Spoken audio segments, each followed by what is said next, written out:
அஸ்ஸலாமு அலைக்கும் வரஹ்மத்துல்லாஹி வபரகாத்துஹா. Welcome to study tips Tamil. இன்றைக்கி நம்ம வீடியோவில் நூராயினி காயிதாவில் பாடம் 3 பார்க்க போகிறோம். பாடம் 3ல் வந்து ஹரக்கத் அப்படின்ற சட்டங்கள் தான் பார்க்க போகிறோம். நூராயினி காயிதாவில் வந்து குர்ஆனுடைய தஸ்வீதுடைய விளக்கங்கள், எந்த இடத்துல நிறுத்தி ஓதணும், நிறுத்தாமல் ஓதணும் அப்படின்ற அனைத்து விதமான சட்டங்களும் இதில் இருக்குது. அதனால் வந்து ஒரு லெசனாக நம்ம பார்த்துட்ருக்குறோம். இப்போ 2வது லெசன் முடிச்சிருக்கிறோம். 3வது லெசன் வரும். ஹரக்கத் பாடம் 3ல் வந்து ஹரக்கத் அப்படின்ற சட்டம் வந்திருக்கு. இதில் என்ன சொல்லியிருக்காங்கன்னு படிக்கலாம். ஜபர் ஜேர் பேஷ், இது மூணுமே ஜபர் ஜேர் பேஷ், இவைகளுக்கு ஹரக்கத் என்று கூறப்படும். இந்த 3 சிம்பிள், இது வந்து நம்ம சிம்பிள்னு சொல்லலாம். நம்ம சொல்லணும் அப்படின்னா அது மாதிரி என்ன அப்படின்னா, நம்ம தமிழெல்லாம் இப்படி புள்ளி வச்சு எழுதுகிறோமோ அந்த மாதிரி வந்து நம்ம குர்ஆனுடைய எழுத்துக்களுக்கு, அரபி எழுத்துக்களுக்கு வந்து அதுக்கு மேலே புள்ளி வைக்கிறது, சுழிக்கிறது அந்த மாதிரி இல்லாமல் இதுக்கு வந்து ஜபர் ஜேர் பேஷ் அப்படின்ற மாதிரி சொல்கிறாங்க. அதுக்கு பேர் தான் ஹரக்கத் அப்படின்ற சொல்கிறாங்க என்று கூறப்படும். ஓகேவா? இவைகளுக்கு சிறிதளவு கூட நீட்டாமல் உடனடியாக படிக்க வேண்டும். அலிஃப் என்றால் அதன் மீது ஜபரோ ஜேரோ பேஷோ இல்லாமல் இருக்கும். இவைகளில் ஏதாவது ஒரு ஹரக்கத் அதன் மீது வந்துவிட்டால் அதற்கு ஹம்சா என்று கூறப்படும். ஜபரின் உச்சரிப்பு சப்தம் வாய் திறந்த வண்ணம் மேல் நோக்கி செல்லும். ஓகேவா? இதில் வந்து என்ன சொல்லியிருக்கிறாங்க அப்படின்னா, அலிஃப் பாத்தா அப்படின்றது ஃபுல்லாக வந்து லெட்டர்ஸு. இதில் வந்து இந்த 3 சிம்பலுக்கும் சேர்த்து வந்து ஹரக்கத் அப்படின்ற பேர். அந்த அலிஃப் பாத்தால அந்த எழுத்துக்களில் இந்த ஹரக்கத் வந்துச்சு அப்படின்னா அதை வந்து என்ன சொல்கிறோம்னா ஹம்சா என்று கூறப்படும் அப்படின்னு சொல்லியிருக்காங்க. ஓகேவா? இப்போ வாங்க இதை எப்படி ஓதணும் அப்படின்றத பார்க்கலாம். இதுதான் வந்து ஜபர்.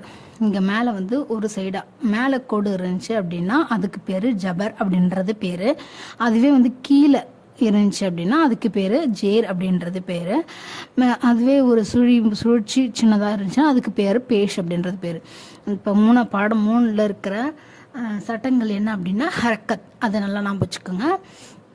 இதுதான் இப்போ இந்த படத்தில் பார்க்க போகிறோம். அலிஃப் ஜபர் அ, பா ஜபர் ப, த அப்படின்ற மாதிரி அப்படின்ற உச்சரிப்பில் மட்டும்தான் சொல்லணும். அதை விட்டுட்டு நம்ம ஆ பா அப்படின்ற மாதிரி எழுத்து சொல்லக்கூடாது. இது வந்து உடனடியாக இது அந்த சட்டத்திலே வந்து அதுதான் கொடுத்துருந்தாங்க, உடனடியாக படிக்க வேண்டும் அப்படின்னு. ஆ ப த ச ஜ ஹ ஹ த ஸ ர ர ச ஷ ஸ ல த ல அ க ஃப க க ல ம ந வ ஹ அ ய ய.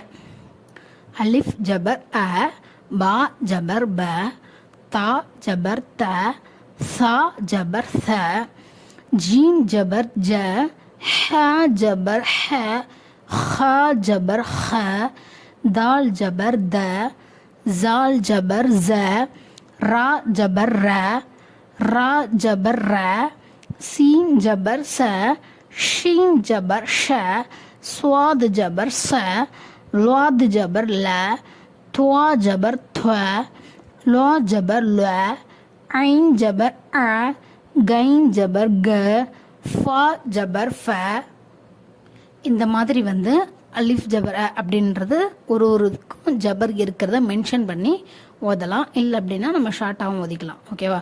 நம்ம ஏற்கனவே வந்து எஸ்என்எல் குர்ஆன் கிதாபில் நம்ம ஷார்ட்டாக தான் சொல்லியிருக்கிறோம். அதனால் இதில் வந்து எல்லாமே வந்து சட்டத்தோட விரிவாகவே பார்ப்போம். ஓகேவா?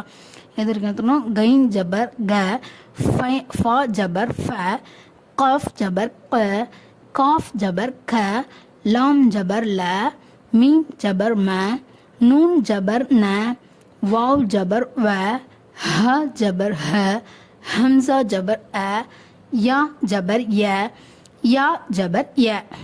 ஓகேவா? இது முடிஞ்சு. இப்போ இதில் வந்து கொடுத்துட்டாங்க சட்டம் இதுதான் அப்படின்றது கொடுத்துட்டாங்க. இப்போ அடுத்தது வந்து இதில் வந்து எக்ஸசைஸ், இதை வச்சு ஒரு பயிற்சி எடுங்க. எப்படி ஓதணும் அப்படின்றத 3 எழுத்துக்களில் சேர்த்து ஓதணும் அப்படின்றதுக்காக இதை கொடுத்துருக்குறாங்க. இது எப்படின்னு பார்க்கலாம். தால் ஜபர் த, ரா ஜபர் ர, சீன் ஜபர் ச, த ர ச தரச. வாவ் ஜபர் வ, தால் ஜபர் த, ஐன் ஜபர் அ, வ த அ வத அ. ஐன் ஜபர் அ, பா ஜபர் ப, தால் ஜபர் த, அ ப த அபத. காஃப் ஜபர் க, சீன் ஜபர் ச, பா ஜபர் ப, க ச ப கசப. தால் ஜபர் த, ஹ ஜபர் ஹ, லாம் ஜபர் ல, த ஹ ல தஹல. பா ஜபர் ப, லாம் ஜபர் ல, கைன் ஜபர் க, பல க பலக. வாவ் ஜபர் வ, ஜீம் ஜபர் ஜ, தால் ஜபர் த, வ ஜ த வஜத. சீன் ஜபர் ச, ஜீம் ஜபர் ஜ, தால் ஜபர் த, ச ஜ த சஜத. இதோட இந்த வீடியோ முடிச்சுக்கலாம். அடுத்த பின்னாடி இருக்கிறத நம்ம அடுத்த வீடியோவில் பார்க்கலாம் தொடர்ந்து. ஓகே, அஸ்ஸலாமு அலைக்கும் வரஹ்மத்துல்லாஹி வபரகாத்துஹு. ஜஸாக்கல்லாஹு ஹைர்.